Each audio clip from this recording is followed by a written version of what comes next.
Okay, since we are farming research points ourselves to potentially be able to get the Sevastopol, undecided yet, it looks interesting because it's Soviet and Soviet ships in World of Warships tend to be interesting. But we can make a short tier list about the Research Bureau ships. Once again, disclaimer, only my opinion, my take on things. Lowry, thank you for the raid. So this is, thank you very much for the 192 man raid. Yeah, this is only my takes, of course, only my opinion. So you are absolutely free to disagree and yada yada yada yada and so forth. So let's see, what do we have first one coming up here on the list?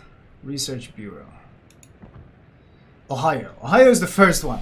Well, I mean, Ohio is already a ship that I've ranked as an S tier battleship, and it very much is an S tier investment to get from the Research Bureau.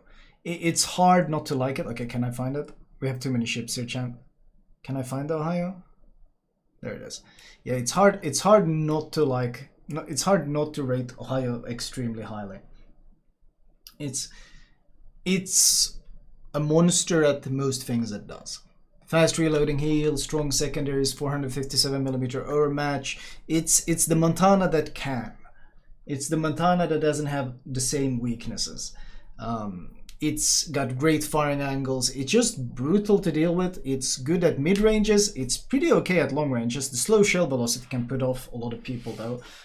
But especially close ranging, brawling, super powerful ship. Super powerful ship. S tier, I don't really know what would come. If you have something like a Georgia, it might not be, well, it might still be appealing, honestly, because it's just a super Georgia, tankier. Not as fast, but tankier. Super Montana is really... Ohio is absolutely an S tier ship to get. Gibraltar? I really don't like the Gibraltar. This thing, its gimmick is that, well, these guns can only shoot AP. That's the gimmick. It's got improved pen angles, and it's got short fuse on it, which means that you can smash destroyers, because the guns are 234, and the threshold for getting 10% damage on DDs is, what, 280? So you can actually get huge chunks on DDs with this ship, which is great. It's fun and great and all of that, but it has massive weaknesses compared to the Goliath. One of the biggest ones really is Goliath has this incredible spaced armor scheme. Gibraltar just has a flat exposed citadel. That's it. This entire thing is one big citadel. Gibraltar is small, soft G, Gibraltar? Whatever. People know what I mean. The citadel on this thing is gigantic. Everything citadels this thing when you're giving broadside. CV is a lot bombing it as well for that reason. I think it didn't get the super heal either. It didn't get the super heal, I think it only got the standard heal. It does have a hydro and a smoke, but it doesn't have HE. It's kind of the worst. It's a combination of the Minotaur and the Goliath with kind of the worst features of both. It doesn't have Goliath's durability or its ability to just burn down ships that are pushing into it, and it doesn't really have the Minotaur's DPM or agility and so forth or super heal. And the smoke firing penalty, because the guns are so huge, is also significant. I don't like the ship. I've faced it multiple times in the game, and I always felt like the ship is basically kind of a like not really much of a threat. Unless I'm a DD and he somehow ambushed me, which actually has never happened because he's huge and clumsy and like C tier maybe? I don't see a point to get this ship. Like, if you want the Smoke Royal Navy DPM experience, you can go for the Minotaur. If you want the tanky Royal Navy cruiser experience, you go for Goliath. Both are superior ships to the Gibraltar. I just think it's poor. I just think it's a poor ship. It's never scared me. It's never impressed me. It just kind of is.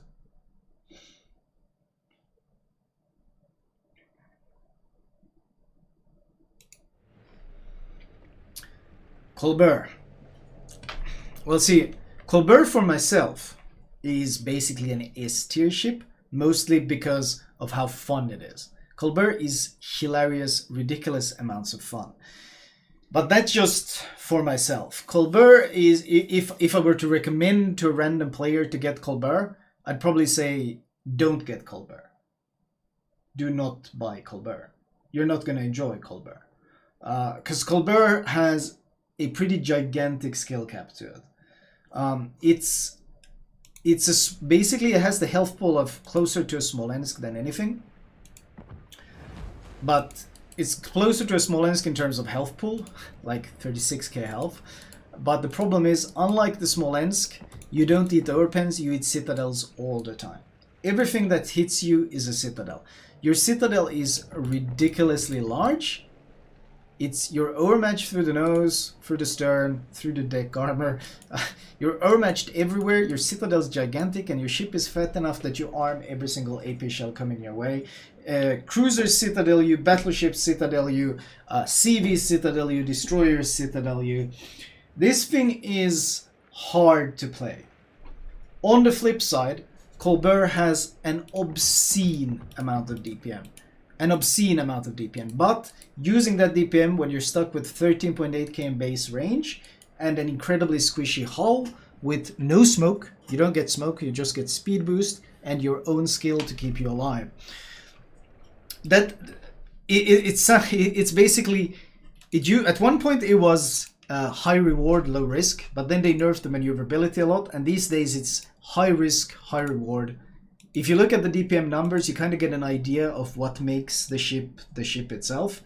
The AP DPM, even a Minotaur doesn't get anywhere close to these numbers. If you have AR active and you're running like reload mode and stuff, this thing punches over 1 million AP DPM. Like you can sail by a battleship who has his guns pointed the other way, and you can basically kill him during the time it takes for him to turn his guns around. It's a Peugeot 208, but you stuck a minigun on it. Yeah, the hull is garbage in terms of survivability, but the sheer damage output is completely unmatched. Don't you shatter a lot? The AP is actually pretty good. The HE is the other problem.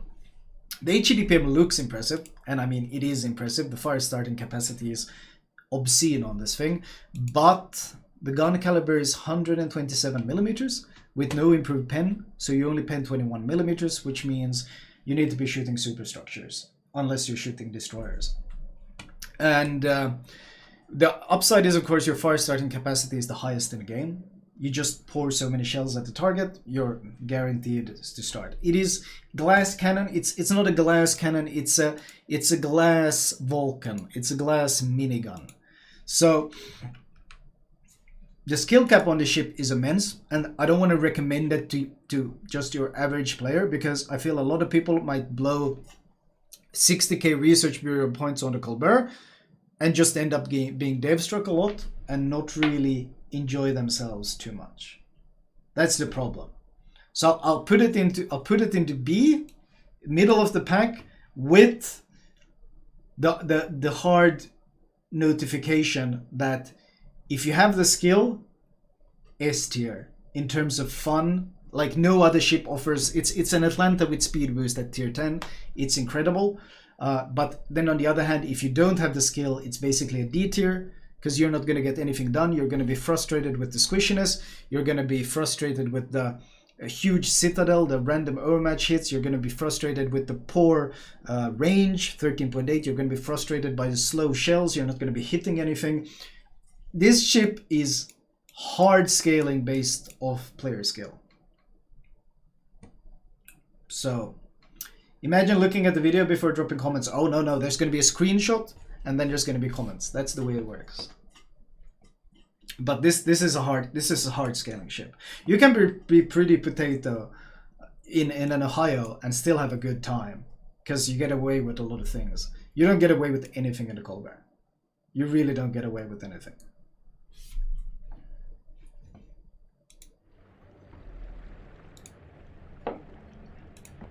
What do we have next? Druid. I have the Druid on my EU account. Druid is... It's kind of like they took everything away from the Druid. It doesn't have The ship doesn't have any torpedoes. It only actually has 2 guns, and they're both mounted at the front of the ship. This makes the ship very, very good at, well, not surprisingly, pushing into enemy destroyers and smashing them. You have competitive concealment, you have smoke, you had, I think, a small hydra as well, you had a crawling smoke in this thing. This all allows you to basically push nodes into destroyers and bully them. More than that, even though it's a Royal Navy ship, it actually doesn't really fit the Royal Navy gun performance. Because what stands out on it is the penetration. If we look at the AP, we can look at the penetration. You'll note that the Druid is actually up here. This is 12 km range. Druid sits surprisingly high up here. Instead of, well, if you look at the rest of the Royal Navy who are down here, whose AP is mostly used for upper belt superstructures and so forth. Oh, Vampire was the one that crawled in smoke. Druid was the one with the short smokes? I always mix them up. Druid was the one with the short smokes, right? The Royal Navy smokes? I always mix them up because they're both like... Yeah, that's the way it worked. It had the short smoke. My bad, my bad. Bro, I've been on vacation. Regardless, Druid's gimmick is that it only has 2 guns, but they reload obscenely fast, and they got extremely good shell ballistics. At 12 kilometers, flight time 7.3 seconds on the Colbert, 7.5 on the Druid. In comparison, if you want to shoot something with a Daring at 12, you're looking at their 10 seconds of travel time. So you can actually citadel tons of cruisers. If cruisers come around too close, they give you broadside. Druid will be citadeling them. So it's kind of like super powered AP on the Druid, with of course the classic improved penetration angles, super short fuse. It's all about the guns, but the trade-off here is no torpedoes, and kind of struggles to kite away in any sort of situation that you have to like you only use your front guns. I played it, and honestly I find it to be pretty boring. It depends on the player, but you kind of only do one thing in the ship, and that's you sit nose in and you smash. It's... If you get good matchmaking, the enemy has Smolensk, enemy has the enemy has Minotaurs, Neptunes, whatever. It can be hilarious because you just walk around killing light cruisers. But the ship is slow. How slow was it? I remember it was slow. Like even Royal Navy, it was slow. Max speed. Yeah, here it is. Druid, 35 knots. So the thing is like Ragnar speeds. The thing is hilariously slow. So you're slow. You only really do one thing, and you only have one ammunition type. You don't have torpedoes, you don't have HE, you have nothing going, you don't have reload boosters, nothing. You kind of sit nose in and you throw AP at the targets. Regardless of the target, regardless of the enemy angling, you have no options. Your only option is to shoot that one ammunition type. They angle in, no, you can't use HE. They rush you, no, you don't have torpedoes. You do that one thing. The guns are good, and it performs well. But personally, I found it to be pretty boring. I found the Druid to be a pretty boring ship to play. I played it a couple of games, like the day I got it, I played it like 5-6 games, and then since then I haven't really wanted to play it again because I was kind of like, yeah, well, I've kind of seen it.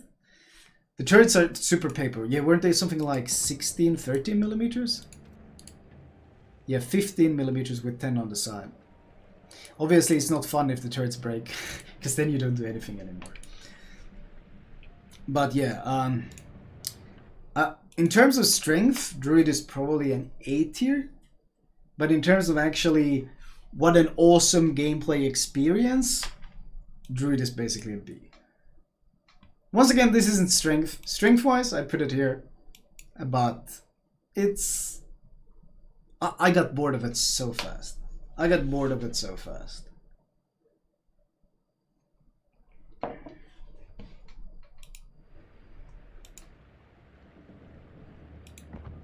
Research Bureau. Let's see, what else do we have? Oh, we should probably pick the Slava. I've already bought that, since it would probably show up around here. Slava is...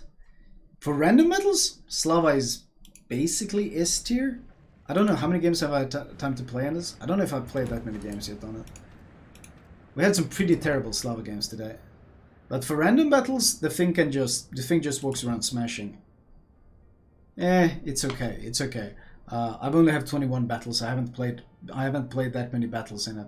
But it's just like for random battles, it's just this solid broadside smasher. Slava's gimmick is of course rail guns.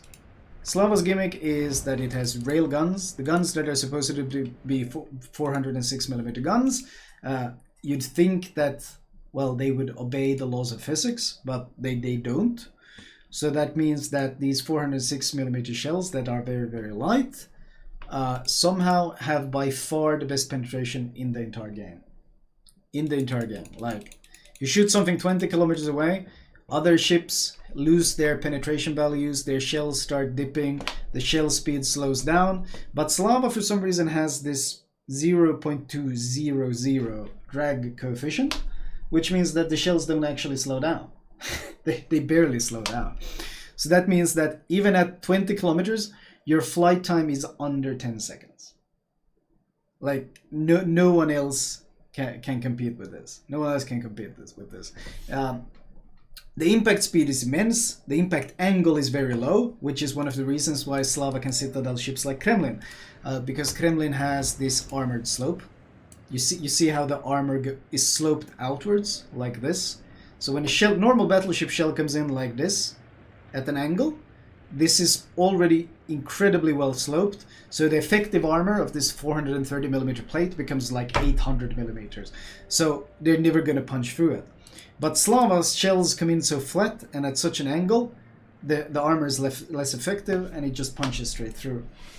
That's why one of the main reasons, besides the massive penetration, why Slava walks around citadeling ships across the map all the time. So basically Slava shells are bullshit. And that's most of what Slava has going for it. The hull is Kremlin light. It's not actually a poor hull. The upper belt is 150mm. It's got a 150mm icebreaker, 60mm down here. The upper nose is... Oh, sorry. Whoops. We looked at the wrong one. I was looking at... Wait, it doesn't have that belt here. The nose is 25. It's got the same 150 and the same 100 here, but it lacks this part, and the nose is 25. The deck is 32. Now, you'd think that, okay, what... Maybe it's like Champagne. Maybe it's like... maybe it's something like Champagne that you can get citadel through the bow and the stern, but that actually isn't the case. I posted this on Twitter back in 2020, but basically here, roughly where this slope is, there's an internal plate. There's an internal plate. It looks like this. It's sloped and it's 420mm. It's hidden. You can't actually see it in game. But in the armor viewer, in the basically the datamine armor viewer, you can find it. So there's a hidden armor plate behind the 25mm. That's why you will never citadel a nose in Slava. And this part here is, I think, what was it, 100 or something? So you're not gonna get citadels through here either. It's nose in, the citadel is perfectly protected by hidden plates. So you will never reach the citadel. So that's why when people say Slava is squishy, I hard disagree, because it's got a lot of bullshit to it. The other thing is the armor, which is, well, 350, 370, which you might think is a low amount of armor. It has that Kremlin feature I just spoke of. In fact, if you look at it, you see the way it's sloped. You see the way it's sloped outwards. If you look at something like a Conqueror, you'll see that the armor is flat.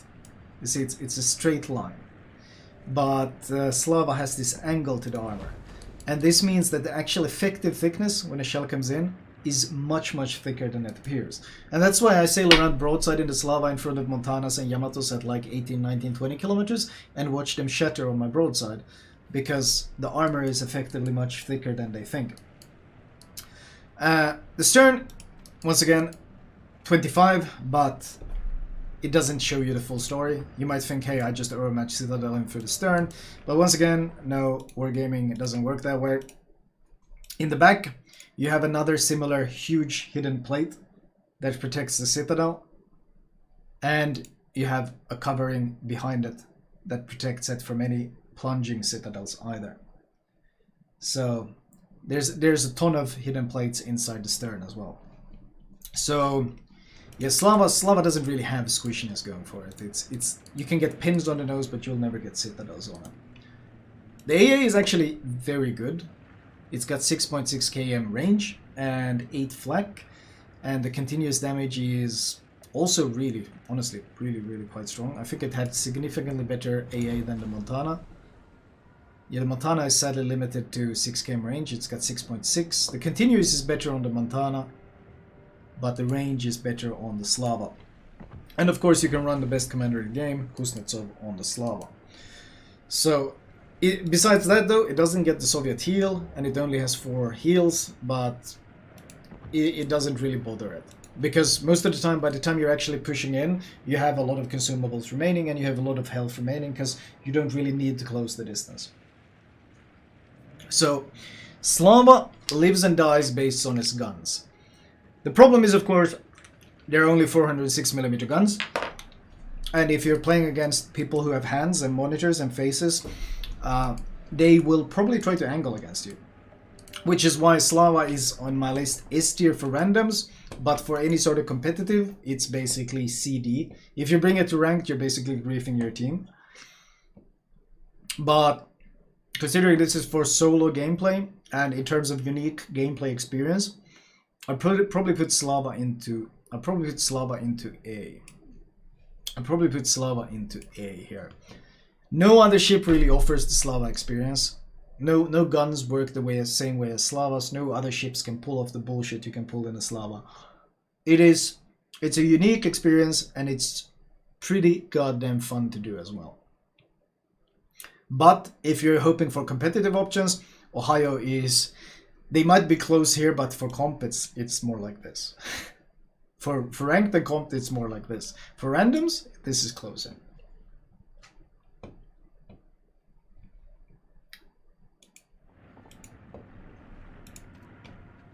I have 70% win rate in ranked with Slava over 40 plus games though. Yeah, but that says more about the level of ranked gameplay than about the Slava.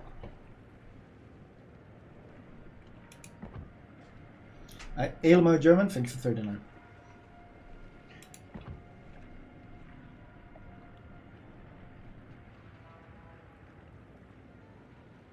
Oh shit!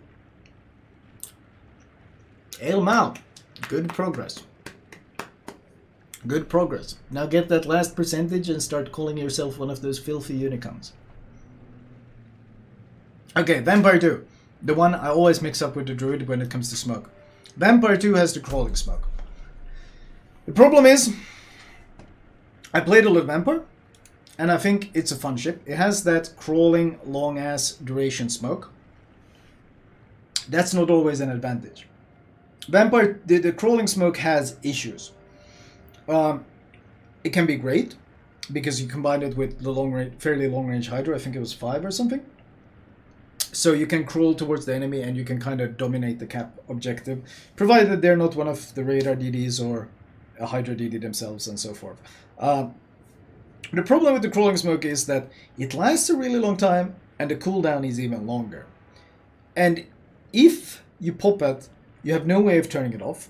You're stuck waiting for the entire smoke train to run out. So you pop the smoke because you're fighting an enemy destroyer. You don't have a heal, so you're kind of forced to. Enemy destroyer dies. And now you're stuck in the cap with your smoke running for another 1 minute 20, and there's nothing to shoot. So now you have to sail to another cap with the smoke train following you, telling the enemy exactly where you are, and by the time you arrive there, you're slapped with a 1 minute 30 second or 2 minute cooldown. So the smoke is good, but I still prefer the daring smoke. The daring short smoke is much better utility than the vampire smoke. The other issue with the vampire is that, well, the lack of heal. Any trades you do are final, and once again, considering it's basically a daring, the daring does have access to the heal. So, fundamentally, the vampire offers a bit of a unique experience with the crawling smoke. It's cool. You can do a lot of fun things with it, but daring is still the better destroyer. Daring is the more flexible destroyer. That doesn't mean that the vampire is a bad ship. I think the vampire is actually quite strong. It's just not as strong as the daring is. I think in DPM wise they were pretty close, right? As Vampire 2 was here, Daring was here. Yeah, it's got about 30k more AP. HE-wise, it's got about 20k more. But then torpedo-wise, Vampire had absolute junk. I think, how many torps did it have? It had 5. It had 5 torps. And Daring had... Yeah, Daring had 10 torpedoes. And the difference here is of course, the torps are actually quite good. They hit pretty hard. But you're trading overall utility for more specialization into gunpowder. Vampire's quite big. Vampire has the better Hydra, which makes it, I would say, a better cap contester. And but when it comes to overall DD performance, Daring is still superior. Ranking it is quite difficult, though, honestly. Ranking is quite difficult. I think it's pretty fun. It offers a pretty unique experience. It's pretty strong. I mean, it's still inferior to the Tech Tree version. The torp launcher kind of sucks. It does. The cooldown is very long. The problem, really, biggest issue really with the Vampire is that you can get a similar-ish experience with the Daring, or just a better ship in the Daring. I maybe put it into B. The smoke frustrates me at times. The smoke is very hit and miss. In fact, if you play it yourself, you can pay attention to the smoke. How often the smoke is just blooming when you don't need it, and then how often it's on cooldown when you do need it, and how much it limits you. In the Daring, you're never limited. You can go in, your smoke is always ready. In the Vampire, you have to play around the smoke. I'd say it's probably B. Like, it kind of depends. If you don't have Daring and you haven't even played the Royal Navy line, it's probably up here. If you haven't played the Daring, I'd probably put it up here, and you don't have it. But if you do have the Daring, Vampire is gonna be different, but more of a side small downgrade.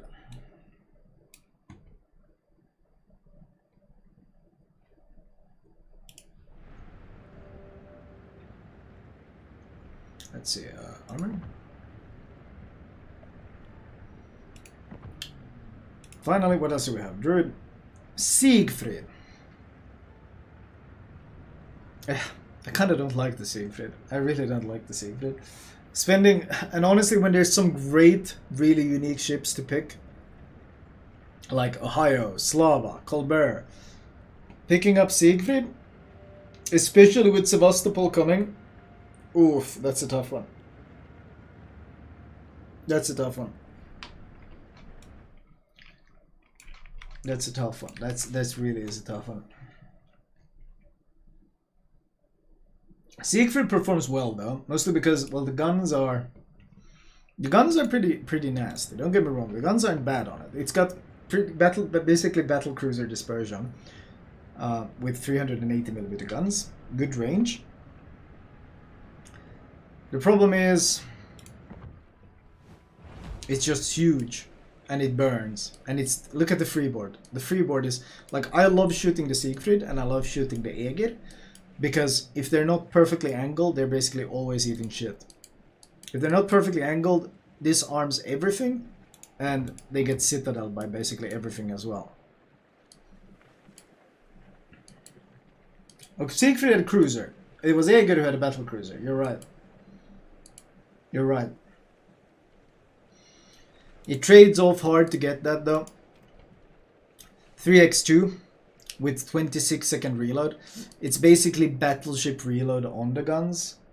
It's battleship guns, 6 of them on a cruiser hull, and with battleship reload. You do get the cruiser dispersion, but obviously this means that your punching power is, well, not exactly impressive.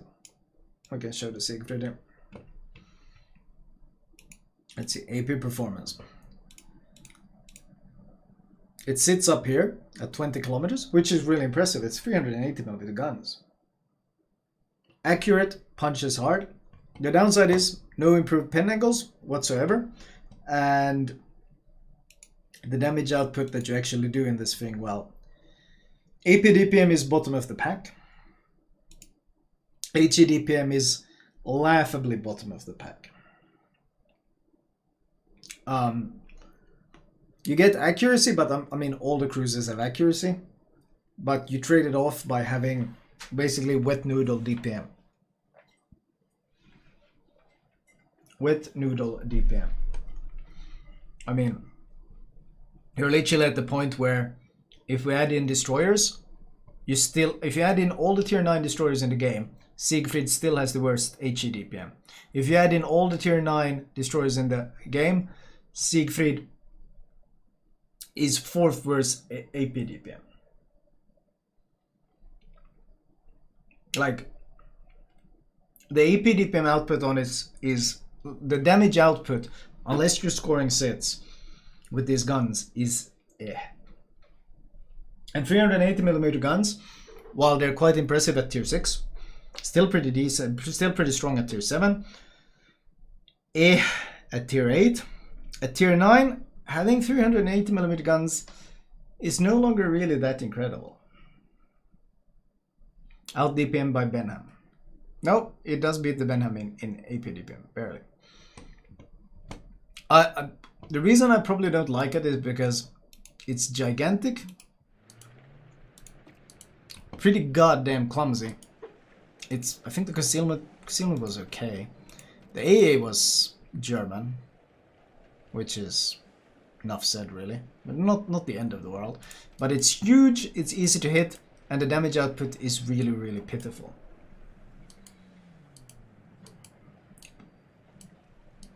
I don't really know. I don't really like the Siegfried, honestly. I don't like the Siegfried. The guns can be fun. You can get some juicy volleys on them, but you're still only throwing 6 German shells at them. And that's it. If you have to switch to HE, well, it's tragic. Really, that's the best way to putting it. It's tragic if you ever have to use the HE. Was there a positive to the chip? Great pen, good dispersion, the best punching power of a tier 9 cruiser, like an AP punching power. The problem is, no, I just spending research bureau points on it. There's no way I can recommend that. Is the Siegfried missing from my list? I don't think we have the Siegfried here. I don't think we have the Siegfried on this list. Unfortunate.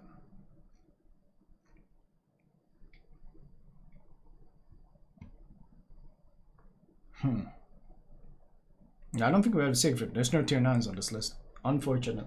I blame Midori.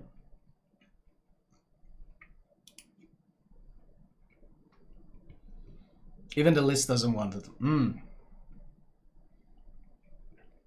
Do we have a German ship we can throw in there instead?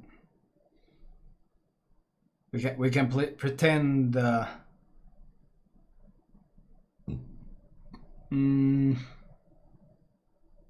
yeah, I was like, where's the tier 10 German battle cruiser? I'll throw that in there instead, but there is no tier 10 German battle cruiser.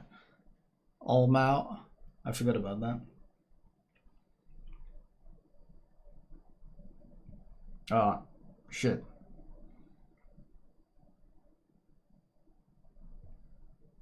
These are all the German ships. Okay. Well, I put it into C. I would put it in the C. I really want to use the Hindenburg. I feel it's a disgrace to the Hindenburg to be placed there. Maybe we can use the Elbing. Elbing is like our Siegfried.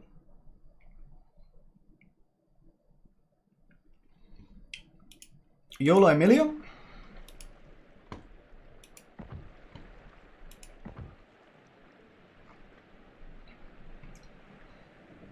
YOLO Emilio. YOLO Emilio is really unique. Really unique.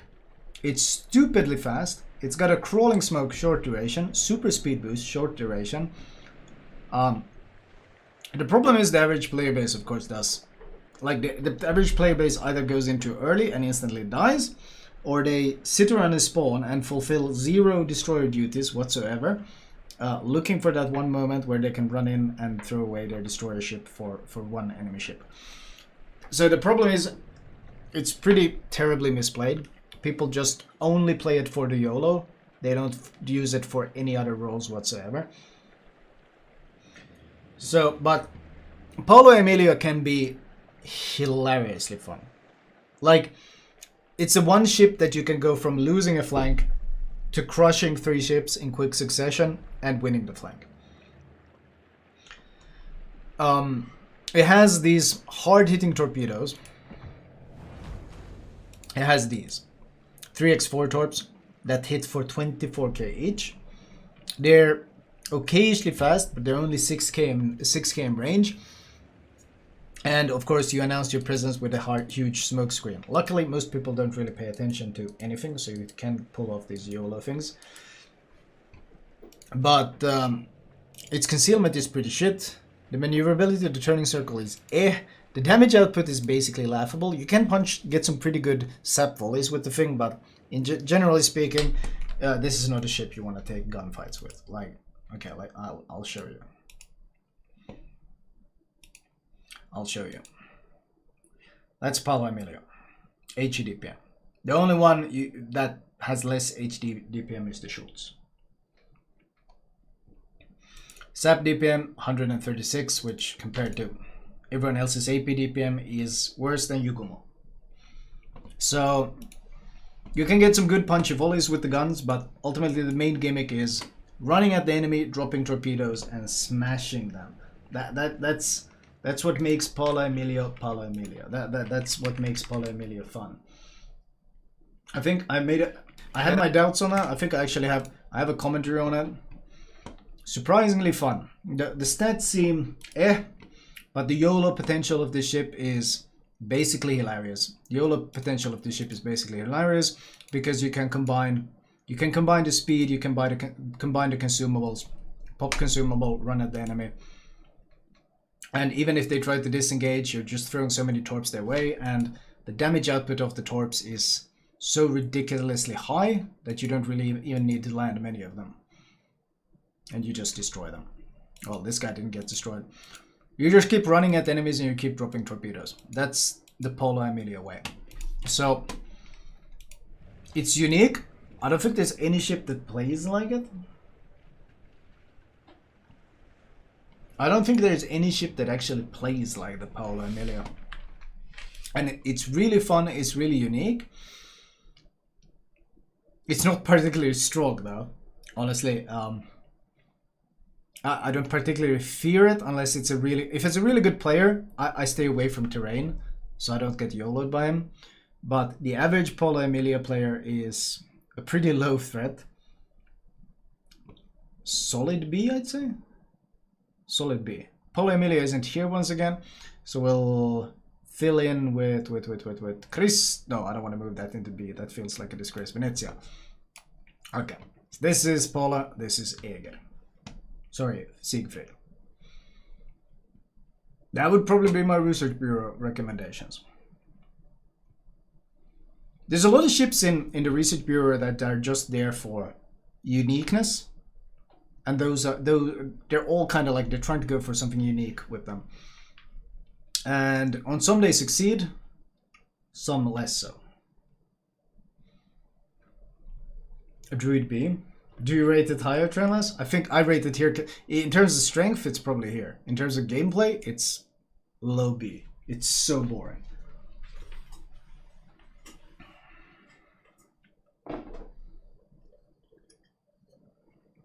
Don't worry, it's not like people will actually look at this. I rate it actually lower. Oh. Yeah, don't worry, it's not like people will actually look at the reasoning for the ratings.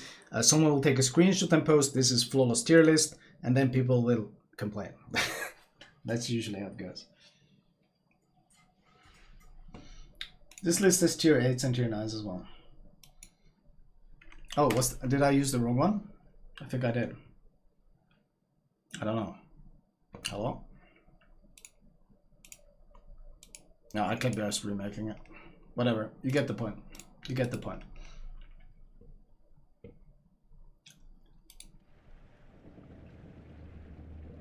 You for... Hello, Midori.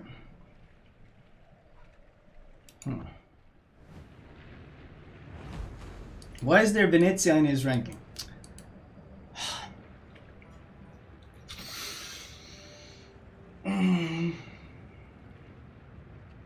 People would look at it and just write your Pepega Elving is not a research viewership. Yeah, yeah. And that's what I expect to see, man. That's what honestly what I expect. I saw it on the last ones as well. So many comments. I didn't actually watch, but here's my take on why Flolo is an asshole.